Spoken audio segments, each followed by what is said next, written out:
Kia ora everyone. I've decided to do a video to explain a few things that occurred between myself and Kiwi and Sue. I've held on to this information for a while out of respect for the work they did for the digging at Marsden and for me as a friend. I'm not doing this out of malice. Many of you who are aware of the Hannah Spearer / Counterspin situation, of which I will cover in this too, know that I have repeatedly asked Kiwi and Sue for remedy. Remedy for what? Lying to me, attempting to gaslight me, and lying about me to mutual friends. That's all. That's all I wanted. I have asked them repeatedly for that. They've actively refused. Worse than that, they've behaved like a well-known sea creature from The Little Mermaid that frequents the freedom movement, posing as a woman who is apparently in this for her Anzac grandfather, of which she repeats ad nauseum. Can we not just cut Brad some slack? Yes, they're both being fucking dicks. I want to smack You know both what? of them In together. Wellington, he was a fucking dick 3 I wanna times over. smack- And nearly killed Dana. You've been God, I'm not Lisa, talking about that stuff, Lisa. Lisa, you've been trespassed and asked to leave. I have observed them telling people publicly that I have mental health issues, which is a dishonest passive-aggressive strategy Sue Gray has engaged in the past to prevent people leaving the outdoors party with me when I resigned. I won't stand for it anymore.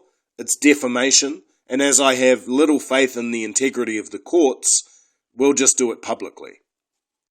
So, all of this started because they requested to use a video of my mother explaining what goes on in the hospitals now, thanks to our extreme abortion laws. As my mum respects my pursuit of due diligence, I hold power of attorney for my mum, so I requested that they get Liz Gunn to talk to me prior to the release of the video with the NZ Loyal brand on it. Sue agreed, never got back to me, and released it anyway. This breach of trust has occurred before. All three of us went to a groundswell meeting in Kawakawa, as I was invited to talk there by the groundswell facilitators. We asked if Kiwi and Sue would record, and they agreed, with some provisions.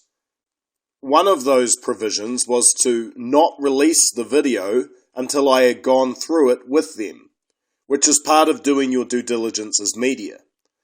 At this meeting, the Democracy NZ candidate and the ACT candidate attempted to prevent me from giving the audience concepts that revealed that the government had no authority to enforce SNAs on them without consent. We got this all on video, but understandably, some people didn't want to be part of it. So it required heavy editing, as everybody has the right to exclude themselves from political warfare. Kiwi and Sue didn't do this. They just edited it and released it. To their credit, they removed it upon request, but it didn't do good things for my reputation with Groundswell. I forgave them and cautioned them on due diligence for future work. Unfortunately, it didn't take. I questioned them on this recent abuse, and what I got back was victimhood-based defensiveness. Worse than that, they turned me questioning them on this respectfully into a gaslighting campaign. As you can see from the screenshots and the last phone communication I had with Kiwi,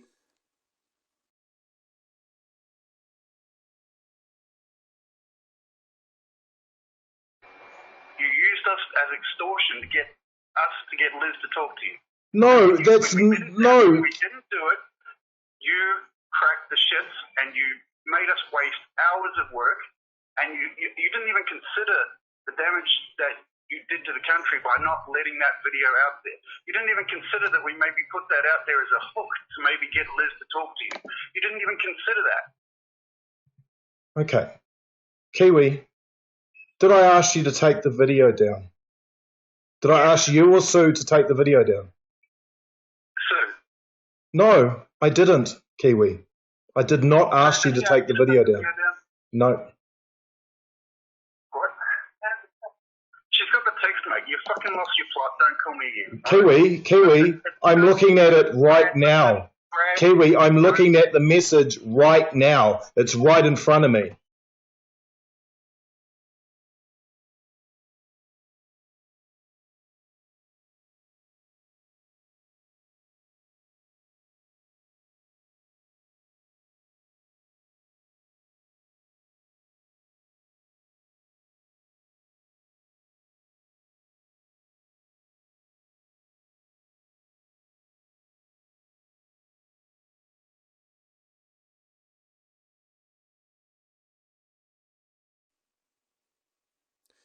This was complicated by the fact that Kiwi was engaging in a dishonest campaign to remove everybody from NZ loyal groups who had differing opinions on the effectiveness of political campaigns for the freedom movement.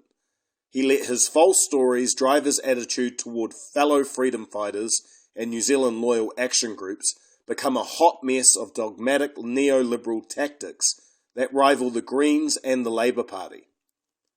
Many people who support New Zealand loyal now dislike me because I spent time pointing this out instead of helping them. The truth is, I sought to help your party out. People like Kiwi and others kept me out of it. One of the reasons I chose pay attention as my catchphrase is because revolutions have historically turned heroes into tyrants. Why? Because popularity is power, and power corrupts. So, when you see the producer of Counterspin, Hannah Spearer, make a claim that isn't backed up by any facts or evidence, considering that media entity prides itself on facts and evidence, and that claim is used in a leftist populism poll to validate its authenticity, with the effect presenting itself in the form of friends expressing a 99% certainty in that baseless claim. You should all start wondering, how much popularity does one require to change from friend to foe? Many of you have made shallow claims that the division in the freedom movement is caused by political preferences. That's only half true. At the heart of it, the division is caused by the maintenance of lies. Unremedied lies and dishonesty causes division. If you are the purveyor of lies and dishonesty and you refuse to remedy it, you are the cause of the division. And it is no wonder the larger groups don't want to work with you.